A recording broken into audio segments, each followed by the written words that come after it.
ସାଙ୍ଗମାନେ, ଦୁଃଖ ହେଉଛି ଭିକାରୀର ଶତ୍ରୁ। ଜଣେ ଭଲ ପରାମର୍ଶଦାତା ଜଣେ ମୂର୍ଖ ଲୋକର ଶତ୍ରୁ। ଯେଉଁ ପତ୍ନୀ ଅନ୍ୟ ପୁରୁଷ ପ୍ରତି ଆଗ୍ରହୀ ତାଙ୍କ ସ୍ୱାମୀ ତାଙ୍କର ଶତ୍ରୁ। ଚନ୍ଦ୍ର ନିଜେ ଚୂରର ଶତ୍ରୁ ହୋଇଥାଏ। ସାଙ୍ଗମାନେ, ଯେଉଁମାନଙ୍କର ନିଜର ଜ୍ଞାନ ନାହିଁ ଶାସ୍ତ୍ରଗୁଡ଼ିକ କ'ଣ ଭଲ କରିବ? ଜଣେ ଅନ୍ଧ ଲୋକର ଦର୍ପଣ ସହିତ କ'ଣ ବା କରିପାରିବ?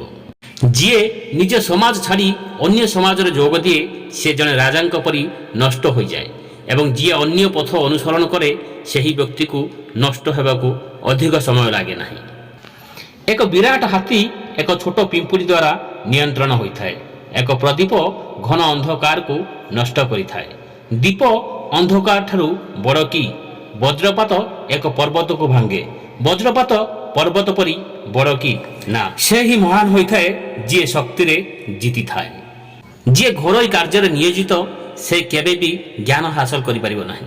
ଜଣେ ଲୋଭୀ ବ୍ୟକ୍ତି କଦାପି ସତ୍ୟ କହିପାରେ ନାହିଁ ଏବଂ ଜଣେ ଶିକାରୀ କେବେ ବି ଶୁଦ୍ଧତା ହୋଇପାରିବ ନାହିଁ।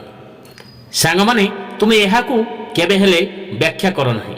ମନ୍ଦ ବ୍ୟକ୍ତିଙ୍କ ମଧ୍ୟରେ ଶୁଦ୍ଧତା କେବେ ଉତ୍ପନ୍ନ ହୋଇପାରିବ ନାହିଁ। ଲିମ୍ବ ଗଛ କେବେ ମିଠା ହୋଇପାରିବ ନାହିଁ ଯଦିଓ ଆପଣ ଘି ଏବଂ ଚିନିକୁ ଏହାର ମୁକୁଟରୁ ଏହାର ମୂଳ ପର୍ଯ୍ୟନ୍ତ ସିଞ୍ଚନ କରନ୍ତି।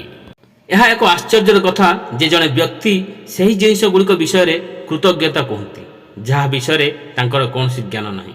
ଠିକ୍ ସେହିପରି ଭାବରେ ଜଣେ ବଣୁଆ ଶିକାରୀର ପତ୍ନୀ ହାତୀର ମୁଣ୍ଡରୁ ରତ୍ନ ଫିଙ୍ଗି ଲୁହାର ମୁଦି ପିନ୍ଧିବାକୁ ପସନ୍ଦ କରନ୍ତି। ଜଣେ ଛାତ୍ର ଏହି 8ଟି ଜିନିଷକୁ ସମ୍ପୂର୍ଣ୍ଣ ତ୍ୟାଗ କରିବା ଉଚିତ। 1ରେ କାର୍ଯ୍ୟ, 2ରେ କ୍ରୋଧ, 3ରେ ଲୋଭ, 4ରେ ସ୍ୱାଦିଷ୍ଟ ଖାଦ୍ୟ ଆଶା କର, 5ମରେ ଶରୀର ଶୋଭା, 6ରେ ଅତ୍ୟଧିକ କୌତୂହଳ, 7ମରେ ଅଧିକ ନିଦ୍ରା, 8ମରେ ଶରୀରକୁ ବଜାୟ ରଖିବା ପାଇଁ ଅତ୍ୟଧିକ ପ୍ରୟାସ।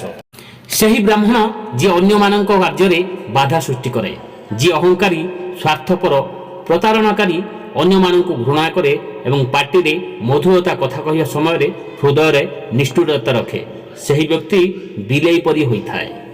ଯେଉଁ ବ୍ରାହ୍ମଣ ଯିଏ ଈଶ୍ୱରଙ୍କ ମୂର୍ତ୍ତି କିମ୍ବା ଧନ ଚୋରି କରେ ଏବଂ ଆଧ୍ୟାତ୍ମିକ ଗୁରୁ ଯିଏ ଅନ୍ୟର ପତ୍ନୀଙ୍କ ସହ ସମ୍ପର୍କ ରଖିଥାଏ ଏବଂ ଯିଏ ନିଜକୁ ବଞ୍ଚାଇବା ପାଇଁ ସବୁକିଛି ଖାଏ ସେ ଚଣ୍ଡାଳ ଏବଂ ରାକ୍ଷସ ପ୍ରକୃତିର ହୋଇଥାଏ।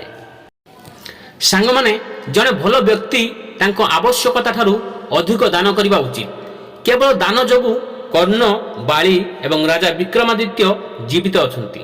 ସେହି ମହୁମାଛିମାନଙ୍କୁ ଦେଖ ଯେଉଁମାନେ ଦୁଃଖରେ ଭୂମି ଉପରେ ପାଦ ଥାପି ସେ କହୁଛନ୍ତି ଯେ ସେ ସବୁକିଛି ଖାଇପାରିବେ ନାହିଁ କିମ୍ବା କିଛି ଦାନ କରିପାରିବେ ନାହିଁ, ଆମଠାରୁ ଛଡ଼ାଇ ନିଆଯାଉ।